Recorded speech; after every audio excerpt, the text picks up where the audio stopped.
Gwenda Sippings dwi, ac mae'n fraint I mi fod cadeirydd cyfeillion y llyfrgell ar hyn o bryd. Croeso I chi gyd yma ac ar-lein. A croeso I Delyth Davies I wneud y cyfieithu. Can I just check that everybody who wants translation, the talk will be in Welsh, has got the equipment that is working. And everybody at home knows which button to press for the translations. If you put a message in the chat, if you're having difficulty at home, then we can tell you how to sort things out. Anybody else want headphones for translation? Please raise your hand. Okay, and we'll try it out. Delyth, if you could just... Gwenda Sippings dwi, mae'n fraint I fi fod cadeirydd y cyfeillion ar hyn o bryd. Is everybody okay? Everything working? Yep, good. Thumbs up. Da iawn. Diolch. Cerflunydd a hanesydd celf wedi leoli yn Nghymru yw Peter Lord. Mae'n fwyaf adnabyddus am ei lyfrau a'i raglenni teledu am hanes celfyddyd Cymreig, ac fe'i hystyrir yn awdurdod blaen llaw ar y pwnc. Mae Andrew Green, cyn llyfrgellydd yma, wedi dweud bod The Visual Culture of Wales, cyfres tair cyfrol Peter a cyhoeddwyd gan Wasg Prifysgol Cymru, wedi adfer I Gymru naratif celf weledol a oedd wedi cholli neu I gwadu ers degawdau. Rydym yn ffodus iawn I gael Peter yng nghymuned Aberystwyth. Rydym yn gallu gweld ei waith mewn llyfrau a chelf ac arddangosfeydd, a hefyd ei sgiliau cynllunio yn ymddangos yng Nghapel Eglwys Sant Padan, Llanbadarn. Mae Peter wedi derbyn canmoliaeth cyfiawnedig dros y blynyddoedd ac wedi brwydro I ddod â phwysigrwydd celfydd Cymreig atau'n iawn sylw. Yr oedd pleser mwyaf gennyf ei gymarodwyo fel derbyniwr Medal y Cymrydorion yn 2022. Yn y seremoni hon, yn y llyfrgell, cafodd hadau'r arddangosfa ardderchog hon ei gosod. Mae Peter yn mynd I siarad â ni am ryw hanner awr cyn ein tywys o gwmpas rai o bethau yn yr arddangosfa. Rowch groeso mawr I Peter os gwelwch yn dda.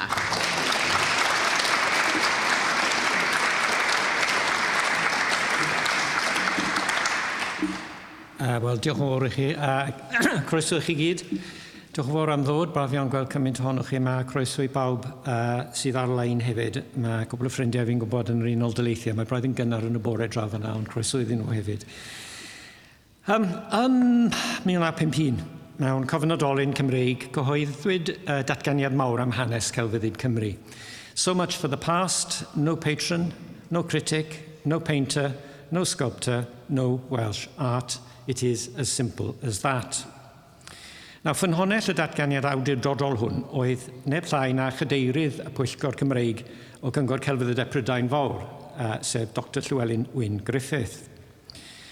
Cyn hir, bydde Griffith yn symud ymlaen I fod yn is-gadeirydd hefyd o Gyngor y Celfyddydau Ledled Prydain. Ymhlith cyfeillion Griffith oedd un o'r enw David Bell a benodwyd ganddo yn swyddog celf y Pwyllgor Cymreig. Yn ddiweddarach, bydde Bell, ar y chwith yn fan hyn, yn symud ymlaen I gymryd swydd fel curadur oriel y celf y Glenfifian yn Abertawe. Yn ystod ei gyfnod yno, bydde'n ysgrifennu'r gyfrol gyntaf I gynnig hanes naratif o gelfyddyd Cymru o dan y teitl The Artist in Wales. Ymhlith datganiadau trawiadol Bell yn y gyfrol honno oedd, dwi'n dyfynnu fan hyn, at no time since the Norman conquest at any rate has the Welshman had any visual artistic tradition. A mae'n mynd ymlaen wedyn I weid, a small peasant people like the Welsh cannot provide the conditions in which the fine arts flourish. Ac wrth fynegi'r farn yna ym 1957, roedd Bell yn ailgylchu datganiadau o wneud yn agos I ganrif yn cynharach gan olygydd y papur newyddion Llundain, The Times. mewn adolygiad o arddangosfa celf a diwydiad mewn Eisteddfod Genedlaethol. Dyma be wedodd y golygydd. A bare existence on the most primitive food of a mountainous race is all that the Welsh could enjoy if left to themselves. All the progress and civilization in Wales has come from England. Nawr, wel, chi'n chwerthin, ond dyna wedodd yna yn hollol o ddifri. I fod yn deg, mae rhaid cofio ar un llais cafodd ei godi yng nghyfnod Griffiths a Bell yn erbyn y consensus negyddol hwn. Ysgrifennodd ar arlunydd ac awdur Merfyn Levy adolygiad o gyfrol David Bell, The Artist in Wales. Dechreuodd Levy gyda dyfyniad o gyfrol Bell, dyma'r dyfyniad. It has always been an evil in Wales that second-rate work, perhaps from an Eisteddfod competition, has a tendency to get displayed as a masterpiece, and great harm can be done to values by calling the second-rate first-rate. Wel, dyma Levy wedyn yn ymateb I hynny yn ei adolygiad. If there is any truth in the accusation with which Mr. Bell opens this curiously confused book, he need harbour no fears that anyone is going to mistake The Artist in Wales for a first-rate work. With commendable consistency, Mr. Bell has produced a thoroughly second-rate and entirely provincial account. Bristling with clichés and stiff with platitudes, the author waxes priggish, patronising and sanctimonious, and ignorant. Os dim rhaid deud wrthoch chi, dwi'n siŵr bod Merfyn Levy yn dipyn o arwr I fi. Ac o'n i'n ffodus iawn I ddod I nabod yn ystod tua diwedd ei oes, a oedd hi'n dyn arbennig iawn. Ond barn David Bell awr fi, a chafodd ei gyfrol ddylanwad parhaus a negyddol ar ganfyddiadau'r cyhoedd o'r pwnc. Felly, yn y lle cyntaf, ac yn syml iawn, yr hyn dyn ni'n cisio gwneud yn yr arddangosfa hon yw dangos bod datganiad ei Griffith a Bell yn nonsens. Y ffaith yw bod gan Gymru fel unrhyw genedl arall, ddiwylliant gweledol arwyddocaol a chyfoethog, rydyn ni'n hollol normal. Byddaf yn dychwelyd nes ymlaen I ystyried beth oedd yn gorfod y tu ôl I ddatganiadau Hirt, Griffith, Bell a llawer un arall tebyg iddyn nhw. Am nawr, digon i'w dweud bod datganiadau o'r fath wedi bod yn ddylanwadol iawn ar farn pobl am ddiwylliant gweledol Cymru y tu fewn ac y tu allan i'r wlad. Daeth ei barn nhw yn rhyw fath o received wisdom, a bydd y dylanwad a'i doethineb yn para hyd diwedd yr 20fed ganrif. Nawr, un canlyniad sydd wedi deillio o dderbyn y datganiadau hyn fel rhyw fath o wirionedd oesol, yw nad oes gennym oriel genedlaethol o gelfyddyd hanesyddol Gymreig. Y fath o oriel sydd ar gael I bron pob cenedl arall ledled Ewrop ys blynydde.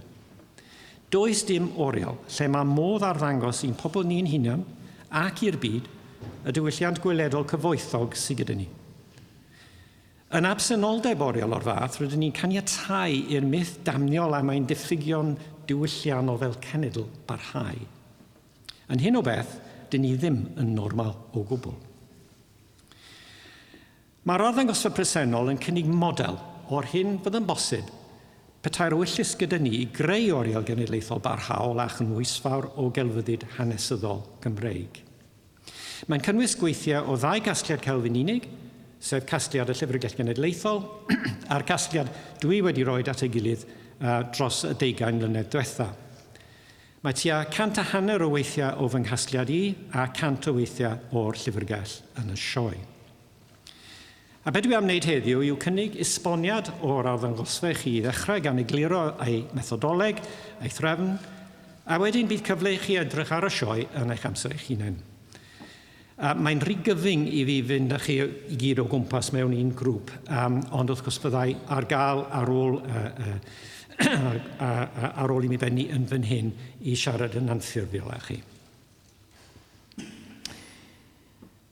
Dylwn ni fod wedi dangos Merfyn Levy I chi, dyna fe a dyna'r gyfrol The Artist in Wales. Nawr, roedd gan Griffith a Bell ddealltwriaeth gyfyng iawn o natur celf.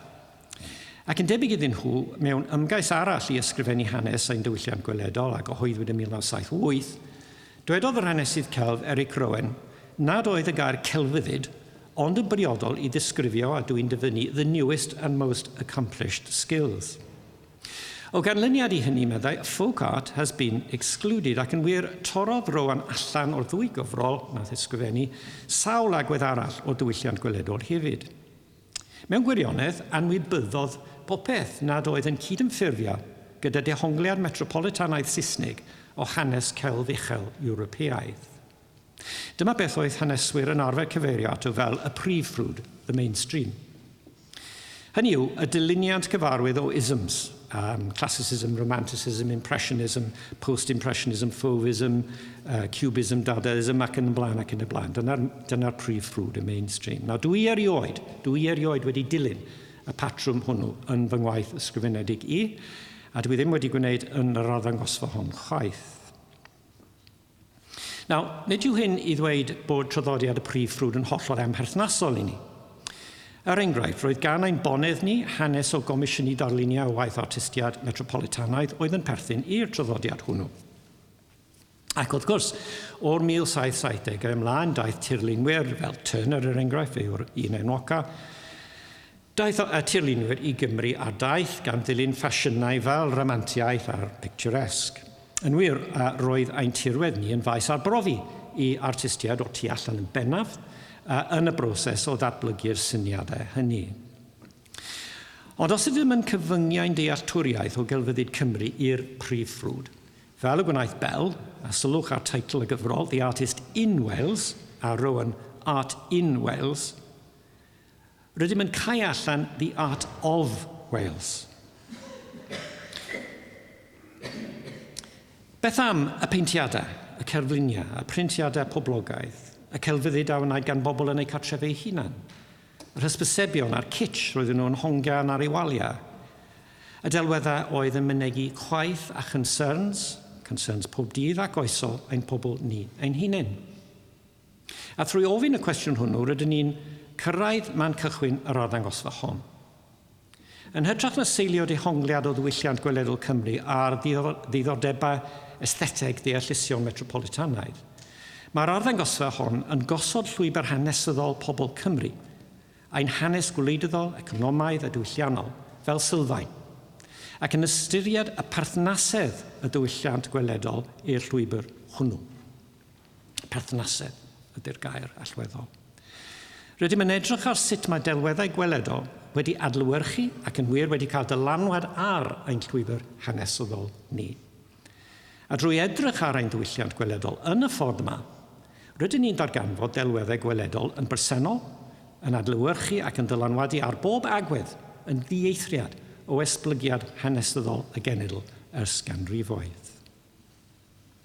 Wel, dyna theori felly, ond mwyn dangos i chi beth yn union dwi'n meddwl mewn termau ymarferol, nawn ni ystyried fel enghraifft cychwynnol y broses o greu eiconau cenedlaethol, just fel enghraifft. Eiconau cenedlaethol, sef cofnodion gweledol o ddigwyddiadau ac o bobl yn arbennig, sydd yn aros yng nghof y genedl dros genedlaethau, ac sydd yn dod i symboleiddio rhyw agwedd arbennig o'n hunaniaeth ni. A dwi'n meddwl am yr arweinwyr deallusol, gwleidyddol, crefyddol, militaraeth, hynny sydd wedi cyfeirio, wedi dargyfeirio efallai weithiau, ein llwybr cenedlaethol mewn cofnodau penodol. Er enghraifft, drwy'r 40 ganrif ar 15 a rhan fwyaf o'r 20fed ganrif, roedd y syniad o grefyddolder awerin Gymreig yn cydio'n gryf ym meddylfryd y genedl. Yn aml, roedd ein deallusion ni yn sôn am hyn fel rhywbeth oedd yn gwahanu ni o'r Saeson, ac yn wir yn ein dyrchafu ni uwchben y Saeson. Roedd arweinwyr megis Christmas Evans fan hyn yn symboleiddio'r syniad yma, a fe wnaeth delweddau gweledol honno fe ac eraill megis John Elias, sydd o'n ddofwn mewn i ymwybyddiaeth y genedl. Roedd y delweddau hyn i ddechrau yn cymryd ffurf peintiadau unigol, fel y portred hwn o Christmas Evans o waith William Bruce. Cafodd y portred yna ei beintio ym 1835, pan gymerodd yr arlunydd fantais o'r ffaith bod yn byw drws nesaf i Christmas Evans yn Caernarfon. Ond wrth gwrs, ychydig iawn o bobl oedd yn debyg o weld y darlun olew gwreiddiol. A'r cam allweddol yn y broses o greu eicon ohono fe oedd i atgynhyrchu a dosbarthu'r ddelwedd ar ffurf engrafiad yn y canol yna. Wedyn, rydyn ni'n gweld y dystiolaeth bod y llun yn dechrau esblygu fel eicon, achos dyma arlunydd amatur wedi gweld y portread ar ffurf engrafiad, yn mynegu ei pharch neu barch tuag at y gweinidog drwy greu portread gwreiddiol arall ohono, a hynny yn union ar ffurf icon o'r eglwys uniongred a'r banel pren ar y ddena, a ffram lliwgar o'i gwmpas. Wedyn mae'r ddelwedd yn mynd yn fasnachol, a dyma gwmni draw yn Swydd Stafford yn Lloegr yn cynhyrchu cerfluniau cerameg rad i'w gwerthu yn arbennig yng Nghymru. So chi'n gweld y broses a'r waith yn fyna. Dyma enghraifft arall sef darlun Celt Edwards Hiraeth Cymru am Hedd Wyn. Y tro yma cafodd y ddelweddau dosbarthu yn eang ar ffurf clawr y gyfrol Cerddi'r Bugail ac ar ffurf Cerdyn Post. Gallu gweld y ddau yn fyna. Nawr rydym yn cysylltu hanes Hedd Wyn gyda thragedi a gwastraff ryfel, wrth gwrs. Ond dylwn ni sylwi hefyd ar y ffaith bod Celt Edwards ei hun yn ei gelfyddyd yn mynegu agwedd reit gingywestaidd tuag at y ryfel, yn dathlu rôl milwyr Cymreig yn yr ymladd yn erbyn yr Almaenwyr a'r Twrciaid. A'r ffordd mae'n delweddu ar Twrciaid yn arbennig yn bell o fod yn bleserus. Dwy ochr y peth. A dyma eicon Cymreig arall nad ydym yn ymfalchio yn Sir Thomas Picton y dyddiau hyn. Byddwch yn ymwybodol, dwi'n siŵr, bod y cerflun o Picton oedd yn arfer ffurfio rhannol Pantheon o Arwyr Cenedlaethol yn neuadd y dinas Caerdydd wedi ei dynnu lawr erbyn hyn gan Gyngor y Ddinas. Roedd yn rhan o'r grŵp o gerfluniau a dadorchuddiwyd gyda dathliad mawr gan Lloyd George yn ystod y Rhyfel Fawr. Mae hanes militaraidd Cymru yn ymladd gyda byddynoedd Lloegr o frwydr Agincourt ymlaen yn rhan o hunaniaeth y genedl hefyd, mewn cydgyferbyniad ar heddychiaeth yr ydym yn tueddu cysylltu gyda delwedd Hedd Wyn. Cafodd Thomas Picton ei ddarchafu yn arwr ac yn eicon oherwydd hynny, gweithaf ei ymddygiad tresio fel rheolwr Trinidad. Ond dwi ddim yn cytuno gyda cancel culture Caerdydd. Dwi'n meddwl bod hi'n hollbwysig i ni ddeall y broses oedd ar waith wrth i ni eiconeiddio dyn erchyll fel Picton. Ac unwaith eto rydym yn gweld rôl delweddau gweledol yn y proses honno. Dyma rai o'r engrafiadau lliwgar, rhad, oedd yn cael eu cynhyrchu ym 1815 yn syth ar ôl farwolaeth Picton yn brwydr Waterloo. Wedyn, ganrif union yn ddiweddarach, cyhoeddwyd llyfryn wedi ei cynhyrchu gan Adran Addysg Cymru y Llywodraeth yn Llundain, fel, dwi'n dyfynnu fan hyn, A Little Message to the Children of Wales. Ynddo, mae portread o Picton, gael arnad iddo ac ysgrif amdano. A wedyn, dyma'r macet ar gyfer cerflun Caerdydd o'r un cyfnod. Fi'n credu bod yn pwysig iawn i ni ddeall y proses. Dyn ni wedi mynd drwyddo wrth creu eicon o ddyn fel yna. Hoffwn troi nawr at yr arddangosfa ar lefel ymarferol. Hoffwn dweud rhywbeth wrthoch chi am y broses o greu'r sioe. Mae pobl yn aml yn gofyn i fi sut ydw i wedi dod o hyd i'r lluniau sydd yn fy nghasgliad. O le maen nhw wedi dod, le maen nhw wedi bod, pam dyn ni ddim wedi gweld nhw o'r blaen. Wel, yr ateb yw bod nhw'n dod o bob man. Maen nhw'n dod drwy'r farchnad celf, yr enghraifft, ar bob lefel o eBay i Sotheby's, ac maen nhw'n dod drwy cysylltiadau personol weithiau. Efallai bydd rhywun yn deud wrtho i am ddarlun mewn hen gapel sydd ar fi'n cael ei dymchwel, yr enghraifft, ac yn arbennig o drist. Mwy nag unwaith, mae hen bobl wedi cysylltiau fi ddweud bod nhw'n symud i di llai o faint a bod eu plant nhw ddim eisiau portread o hen nain neu hen daid sydd wedi bod yn hongian mewn cornel tywyll ers blynyddau a bydde fe o ddiddordeb i fi. Mae hynny wedi digwydd sawl tro, mae yna nifer o enghreifftiau yn fan hyn. Ac o'n i'n meddwl jyst tynnu sylw at ddwy enghraifft diddorol, digwydd bod yr un gyntaf y tu ôl i fi yn fan hyn. Yn ôl yn y 1980, o'n i'n digwydd bod lawr yn yr Amgueddfa Genedlaethol yng Nghaerdydd a des i ar draws nodyn bach wedi sgwennu mewn pensil gan Isaac Williams, ceidwaid celf gyntaf yr Amgueddfa Genedlaethol. Oedd hi'n gweud bod wedi trefnu arddangosfa celf yn yr Eisteddfod Genedlaethol yn Caergybi yn 1927, os cofio hyn iawn. Ac wrth fynd rownd y tai, bonedd yn yr ardal i dewis lluniau roedd yn yr arddangosfa, fe ddath ei ar draws hunan portread, artist, o'r enw Edward Owen. A nath ei arddangos y llun yn yr arddangosfa. Wel, pan des i ar dros y nodyn yma, oedd yn cyffroes iawn, achos oedd y dyddiad yn 1732 yn gynnar iawn. Ond le oedd y llun? O'n i ddim yn gwybod le oedd y llun, beth oedd wedi digwydd iddo fe. Oedd neb wedi weld ers 1927. So nes i cysylltu ar teulu, ac oedd gen i nhw rhyw frith gof o fodolaeth y llun cyn hyrryfel. Ond beth oedd wedi digwydd oedd bod y tŷ, Penrhos, lan fanna, jyst ar gyrion Caergybi, wedi meddiannu gan y byddin yn 1939. Ac oedden nhw yn gorfod gwerthu lot o stwff gan cynnwys lluniau.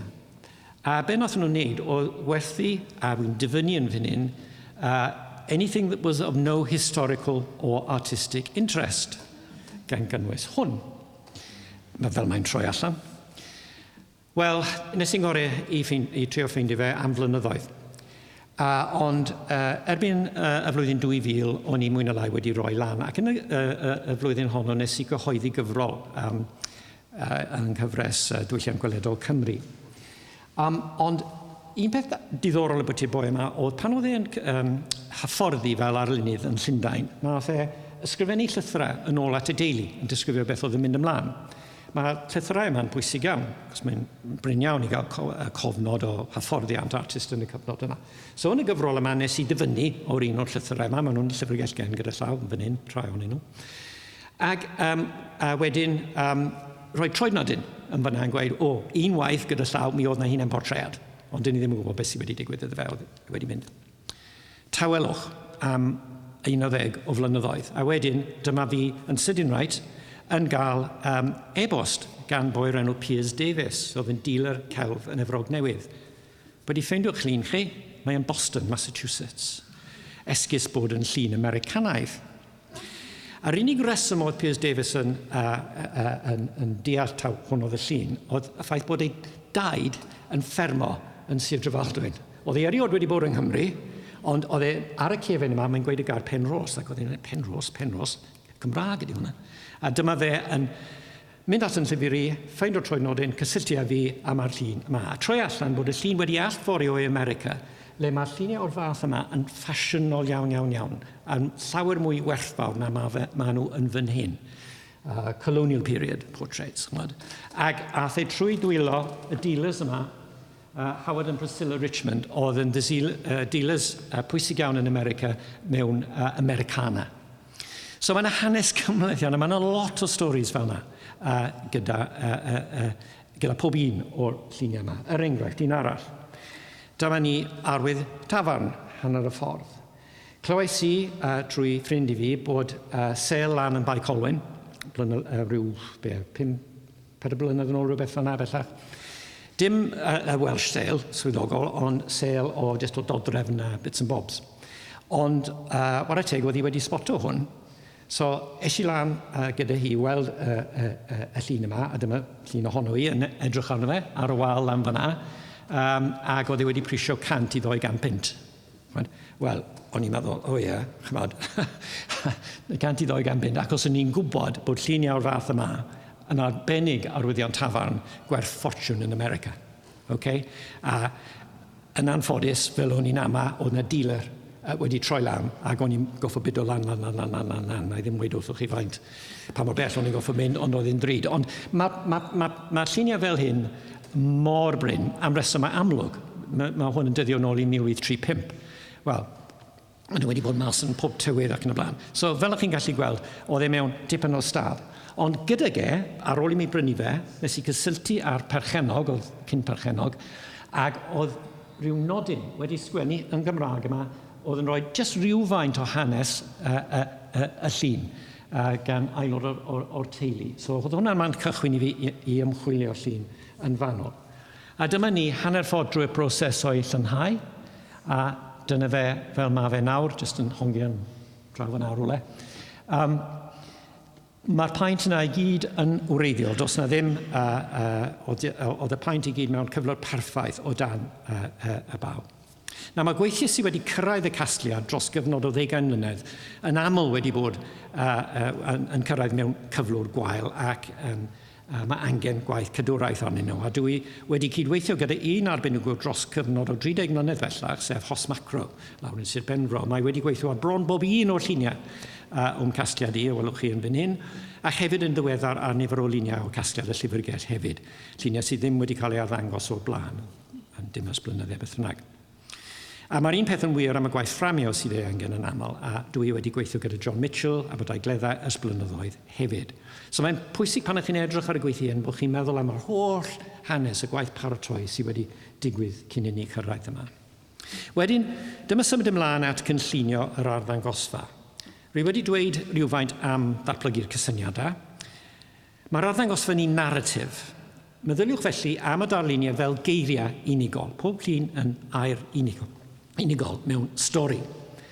Mwyn y stori wneud synwyr wedyn, mae angen ffurfio'r geiriau mewn i frawddegau, dosbarthu'r brawddegau yn baragraffau a'r paragraffau yn benodau. A felly mae'r oriel wedi ei threfnu megis cyfres o benodau, pob un a'i thema gwahanol. A gan fod datganiad Wyn Griffith, dim celf Gymreig, no Welsh Art, wedi sbardun o'r sioe yn y lle cyntaf, rydyn ni wedi dilyn ei ddadansoddiad. Felly, rydyn ni wedi dechrau gyda dim noddwr, no patron. Mae hanner yr oriel tu ôl i fi yn fan hyn yn dadadeiladu datganiad Griffith am absenoldeb nawdd yng Nghymru. Mwyn gwneud hynny, dwi wedi rhannu'r oriel yn is-adrannau, paragraffau, os liciwch chi, sef nawdd y bonedd, nawdd y dosbarth canol, nawdd y werin, ac yn y blaen. Ac mwyn helpu chi fel cynulleidfa i ddeall le rydych chi yn y narratif, mae gan bob un paragraff liw arbennig ar y waliau, y coch draw fyna yr enghraifft. A mae'r un lliw ar y paneli dehongli a'r capsiynau unigol. Ym mhob is-adran, dwi wedi gofyn y cwestiwn, pa fath o luniau oedd y bobl hyn yn gweld o'i cwmpas nhw bob dydd. Hynny yw, beth oedd byd gweledol y bonedd? Beth oedd byd gweledol y dosbarth canol ac yn y blaen? Roedd rhaid dechrau drwy creu cynllun ar bapur i'r oriel, a fydd yn cael ei wireddu gan ddefnyddio sgrinau mawr, hyn ych chi'n gallu gweld o gwmpas wedyn. Ar y cynllun gwreiddiol, roedd lleoliad pob un darlun wedi nodi ymlaen llaw. Ac wedyn, dyma symud ymlaen i adeiladu a lliwio sgrinau go iawn. Y cam nesaf oedd trosglwyddo'r lluniau o fy nghartre i ac o stordau'r llyfrgell i'r oriel a dechrau gwaith hongian. A dyma Richard a Marielyn a'r waith yn adran byd gweledol y bonedd, jyst y tu ôl i fi yn fan hyn. Wrth symud o'r un adran i'r adran nesaf o fyd gweledol y bonedd, yr enghraifft i fyd gweledol y dosbarth canol, byddwch yn sylwi'n syth ar pa mor wahanol mae'r lluniau, bod nhw'n deud mewn ffordd yr un peth. Yr enghraifft, dyma cwpl o John Joneses. Y ddau yn dathlu ei statws yn y byd drwy comisiynu portreadau. Ar y chwith, dyma o'r bonheddig o Abergele, John Jones, ac ar y dde, Sar Coed Llywerchus oedd yn cael ei gyflogi pen arall y wlad gan Sir Charles Morgan, T30. Ond cafodd John Jones y bonheddwr ei bortreadu gan Richard Wilson, arlunydd oedd wedi ei hyfforddi yn Llundain. Cafodd John Jones y Sar Coed ei beintio gan arlunydd teithiol, mwy na thebyg artist nad oedd wedi derbyn hyfforddiad ffurfiol o gwbl. Ac yn nodweddiadol o nawdd pobl dosbarth canol, fel John Jones y Sar Coed, mae'r Sar yn dangos i ni arwydd o'i grefft y pren mesur yna. Mae arddull y ddau ddarlun yn deud wrthym yn syth bod nhw wedi tarddu o ddau fyd gwahanol iawn. O fewn pob adran, neu thema, mae storiau difyr am luniau unigol hefyd. Dyma portread o Robert Wyn, Garth Ewin, bonheddwr cyfoethog, a thati un o bortreadau mwyaf llywyrchus Lloegr, sef Thomas Gainsborough. A mae bortread tua 1765, rhywbeth fyna. Ond roedd agwedd arall ar ei fyd gweledol hefyd, nid yw mor gyfarwydd i ni. Wrth ei ochr yn fyna, dyma comisiwn arall gafodd ei gynnig ganddo, ond y tro hwn i artisan lleol. Mwy na thebyg boi o'r enw John Walters o Ddinbych. Cafodd Walters y gwaith o beintio darlun i ddathlu dod i oedran mab Robert Wyn, Robert arall, yn 1787. A bydda'r darlun sydd yn cynnwys englyn yr clod i'w fab, o'r gwaelod yna, wedi cael ei hongian mewn neuadd ar gyfer gwledd neu ddawns efallai, ond hynny am un noson yn unig, mae'n debyg. Wedyn bydda ddarlun wedi diflannu yr atig a phawb yn anghofio amdano fe. Ac yn ddiddorol iawn o dan darlun presennol, y darlun presennol, mae ffotograff Peledyr X wedi datgelu darlun arall. Fatha pisau'r angladd, funeral urn yw a byddai'r llun hwn wedi ei hongian unwaith eto ond am ychydig o amser, efallai mewn eglwys cyn i gofeb parhaol i'r ymaddewedig o y deulu arwiniad gael ei cherfio. Wedyn i'r ategath y llun cyn iddo gael ei ailgylchu i ddallu dod i oedran Robert Wynne.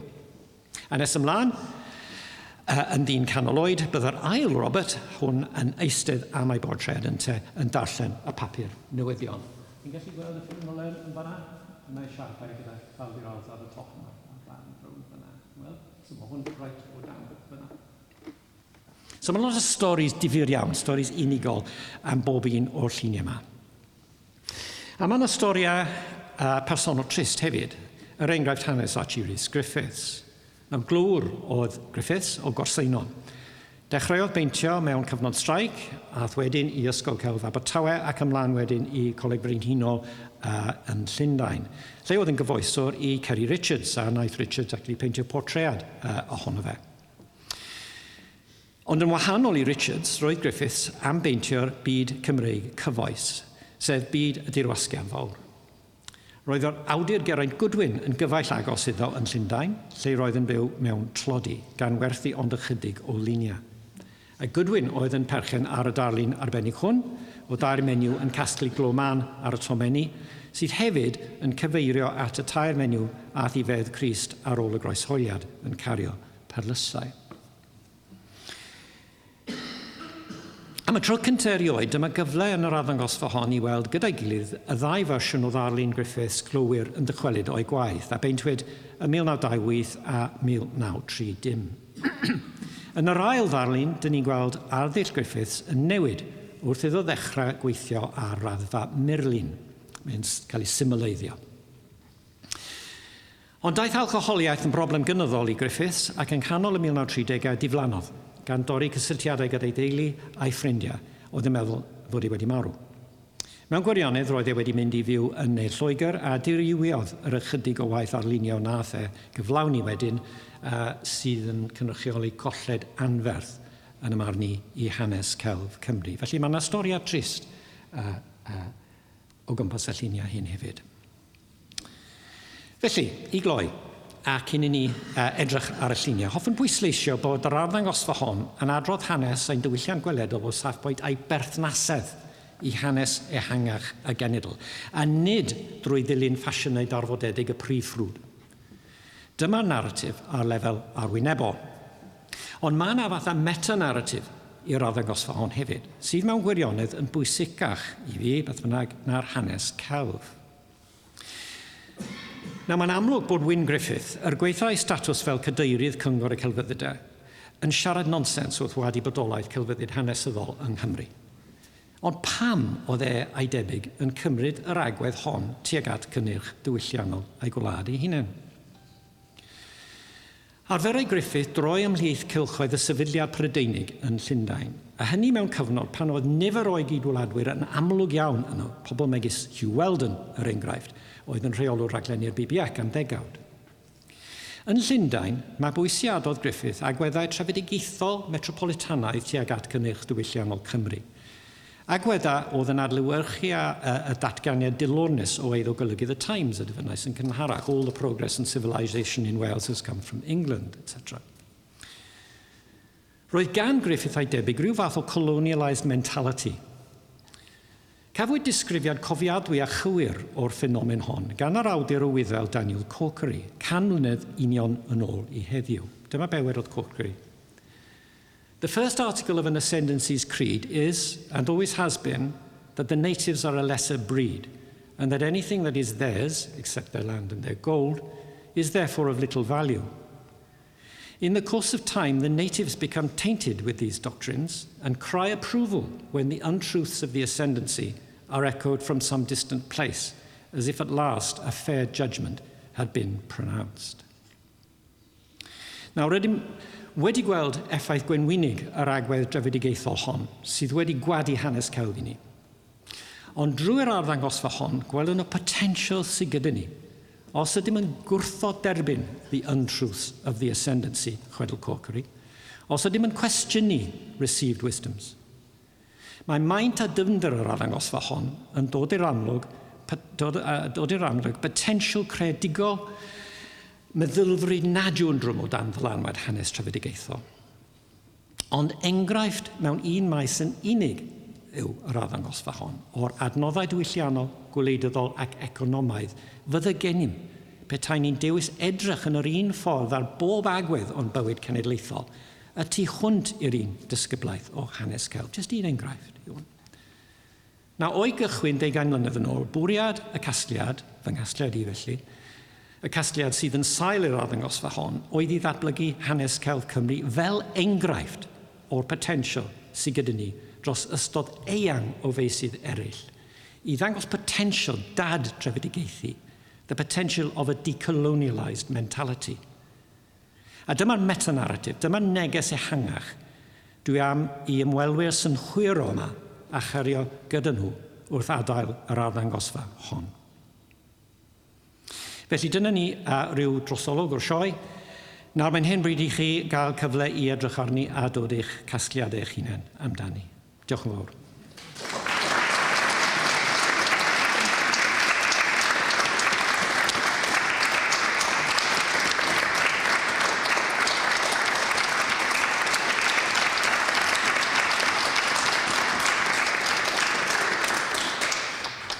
Wel, diolch yn fawr i chi, Peter. Nid dim ond am y sgwrs heddi, ond am eich holl waith yn casglu pethau ac i achub pethau ni'n gallu gweld heddi. Mae wedi bod mor ddiddorol i glywed ym ble maen nhw wedi cuddio ac clywed rai o'r straeon tu ôl i'r lluniau ni'n mynd i weld. I ni yn y llyfrgell yn ffodus iawn, i ni'n gallu mynd o gwmpas yn syth ac bydd cyfle da ni i ofyn cwestiynau i Peter heddi. Ond dwi'n meddwl, ydy unrhyw sylwadau wedi dod mewn ar chat oeddi wrth y bobl ar-lein? Lot o ddiolchiadau, diolch yn fawr, da iawn. Okay.